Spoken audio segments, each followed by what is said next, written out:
हमारी आज की कहानी का नाम है प्राण मित्र। फ्रांस देश में एक ही दिन दो जमींदारों के दो लड़के हुए। वे एक रोज ही न पैदा हुए, जुड़िए बच्चों की तरह दोनों का नाक नक्शा भी एक था।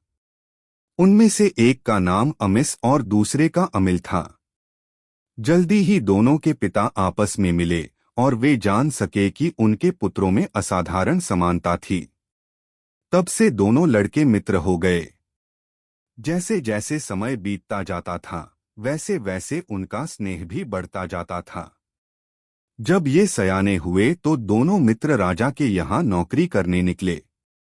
राजा ने उनकी आवश्यक परीक्षा ली और उन दोनों को अलग अलग नौकरी दे दी। कुछ दिनों बाद अमिस ने एक लड़की से प्रेम करके विवाह कर लिया। उसने अमिस से उतना प्रेम न किया जितना कि उसकी जमीन जायदाद से। उसे यह भी न भाता था कि उसका पति अमिल को प्राणों से अधिक चाहे, परंतु उसने यह ईर्ष्या पति को न दिखाई। मन ही मन में उसे वह रखे रही। अमिल ने शादी न की। इसका कारण यह था कि वह राजा की लड़की से ही प्रेम करने लगा था। उसने प्रतिज्ञा कर ली कि सिवाय उसके वह किसी और से शादी न करेगा। अमिल की प्रतिज्ञा ऐसी न थी जो आसानी से पूरी हो सकती थी। न मालूम राजकुमारी का अमिल के प्रति क्या रुख था और महाराजा इस फिक्र में था कि कब वह अपनी लड़की की किसी राजकुमार से शादी करके उसके राज्य को हड़पेगा। एक दिन अमिस ने अपने ससुराल जाते बताया। अमिल के आनंद की सीमा हुए अपने मित्र से कहा, मेरे वापस न रही। उसके बाद वे छुप छुपे कई आने तक अपने प्रेम को लगाम में रखो बार मिले, नहीं तो आपत्ति की संभावना है। मैं जल्दी में कुछ न करूंगा, अमिल ने अपने मित्र को वचन दिया। अमिस अपनी पत्नी को देखने चला गया। अमिल तो न जानता था पर राजकुमारी भी उससे प्रेम करती आ रही थी। अमिस जब पत्नी के पास था तब मौका निकालकर यह अमिल से एकांत में मिली। उससे अपनी इच्छा के बारे में भी यह बात किसी राजकर्मचारी ने देख ली और उसने राजा से शिकायत की। उसकी पहले ही अमिस और अमिल से उसकी न बनती थी क्योंकि राजा उन दोनों को चाहता था। यह शिकायत सुनते ही राजा ने नाराज होकर अमिल को बुलाया। इस कर्मचारी का कहना है कि तुम राजकुमारी से छुप छुपे मिल रहे हो, तुम क्या कहते हो? अमिस को जिस बात भय था ठीक ठीक वही हुआ। अमिल को पाप का भय था। यदि वह कहता है कि वह राजकुमारी से न मिला था तो वह झूठ बोल रहा होगा और झूठ बोलने से उसे पाप लगता। इसलिए उसने सिवाय इसके मैं कुछ नहीं जानता कुछ न कहा। तो क्या मैंने झूठ बोला है? हम दोनों में कौन झूठा है भगवान ही निश्चित करेंगे। यदि हिम्मत है तो मुझसे द्वंद्व युद्ध करो, कर्मचारी ने कहा। राजा और दरबारियों के समक्ष उन दोनों के द्वंद्व युद्ध के लिए एक दिन निश्चित किया गया। अमिल राजा से विदा लेकर अमिस से मिलने गया। सौभाग्यवश अभी वह नगर से बाहर गया था कि अमिस आ रहा था। अमिल ने जो कुछ गुजरा था अपने मित्र से कहा, अमिस मुझे अब क्या करना है? जिसने मेरी शिकायत की है मैं उससे कैसे युद्ध करूं? क्या भगवान मुझे जीतने देंगे? अमिस ने कुछ देर सोचने के बाद कहा, तुम गांव चले जाओ और जब तक मैं न बुला भेजूं तब तक न आओ। जिसने तुम्हारी शिकायत की है मैं उससे द्वंद्व युद्ध करूंगा। हम दोनों में कोई भेद नहीं है। यदि मैंने कवच पहन लिया तो कोई न कह सकेगा कि मैं तुम नहीं हूं। मैं यह भी शपथ लेकर कह सकता हूं कि मैं राजकुमारी से न मिला था, कभी उससे बातचीत न की थी, क्योंकि इसमें कुछ झूठ तो है ही नहीं। अमिल अपने दोस्त के घर चला गया। अमिस ने उसके बदले द्वंद्व युद्ध किया। बहुत समय तक लड़ने के बाद उसने अपने विरोधी को मार दिया। इससे राजा और दरबारियों के लिए यह साबित हो गया कि अमिल निर्दोष था। राजा को कर्मचारी की बात पर विश्वास करने का बड़ा अफसोस रहा।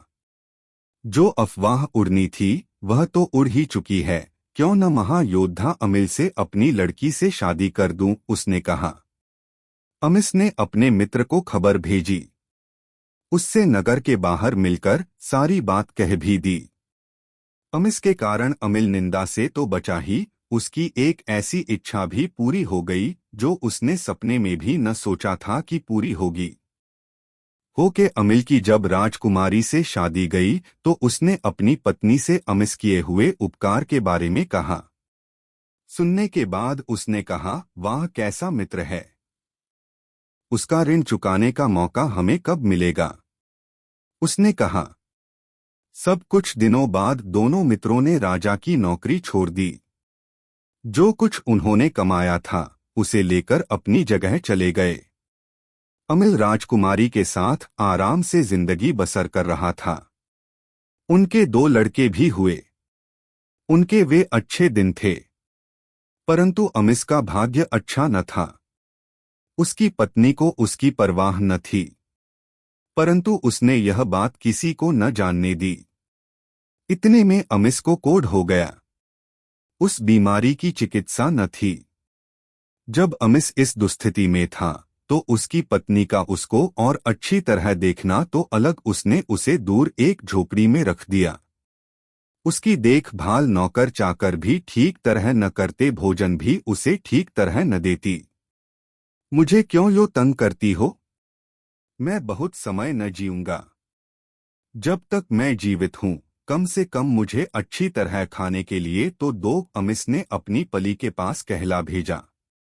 तुम जितनी जल्दी मर जाओगे उतना ही अच्छा, उसने खबर भिजवाई। ऐसी बात न थी कि अमिस के विश्वासपात्र नौकर न थे, परंतु मालकिन के डर से वे अपने मालिक की किसी भी तरह सहायता न कर सके। अमिस ने 2 विश्वासपात्र नौकरों को बुलाकर, अरे मुझे खाट पर रखकर ढोकर निकल पड़ो। यदि मेरी पत्नी को मुझ पर दया नहीं आती है तो कम से कम दुनिया तो करेगी, कहा। नौकर अपने मालिक को एक खाट पर लिटाकर उसे उठाकर बड़ी सड़क पर निकल पड़े। रास्ते में भीख मांगता मांगता अमिस उस ग्राम में पहुंचा जहां उसका मित्र रहा करता था। अपने प्राण मित्र को, उस बुरी हालत तो अवश्य तुम्हारी बीमारी ठीक हो जाएगी, देवी ने कहा। मैं देखकर अमिल ने उसे गले लगा लिया। वह उसे अपने घर ले गया। अपने बिस्तर पर उसे लिटा दिया। दिन रात वह स्वयं उसकी सेवा करने लगा। एक दिन रात को अमिस को एक विचित्र सपना आया। ने प्रत्यक्ष होकर पूछा, रोग ठीक करना चाहते सपने में एक देवी, क्या तुम अपना हो?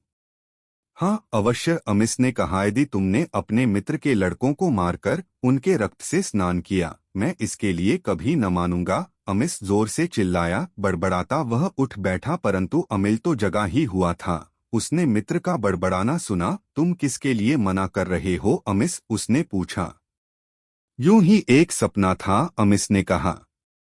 वह सपना क्या था, जरा मुझे भी बताओ, अमिल ने कहा। दोनों लड़कों का सिर काट दिया। उनका खून लेकर उसने अमिस के शरीर पर पोत दिया। तुरंत अमिस का कोढ़ इस तरह चला गया जैसे किसी ने जादू किया हो। सपने में अमिस को जो देवी ने कही थी वह बिल्कुल बात उसके बहुत कहने पर अमिस ने ये बातें कहीं जो सपने में देवी ने कही थी। फिर कहा, यह सच नहीं है, सपना ही तो है।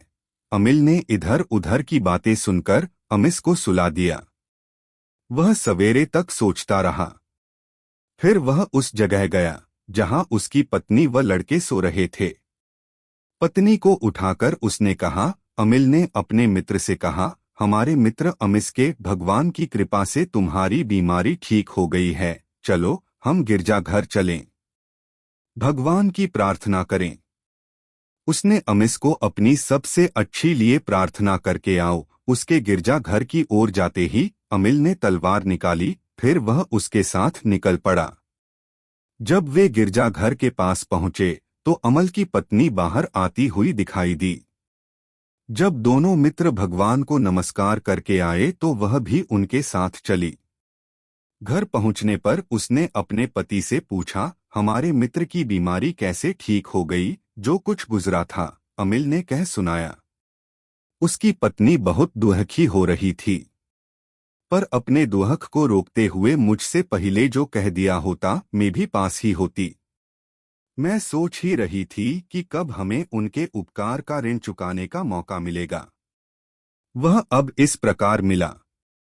ऊपर से उसने कहने को तो कह दिया, पर लड़कों की याद करके उसका दुहक उफनता जाता था। वह अपने पति का मुंह भी न देख पा रही थी, इसलिए वह उस कमरे की ओर भागी जहां उसके लड़के सोए हुए थे।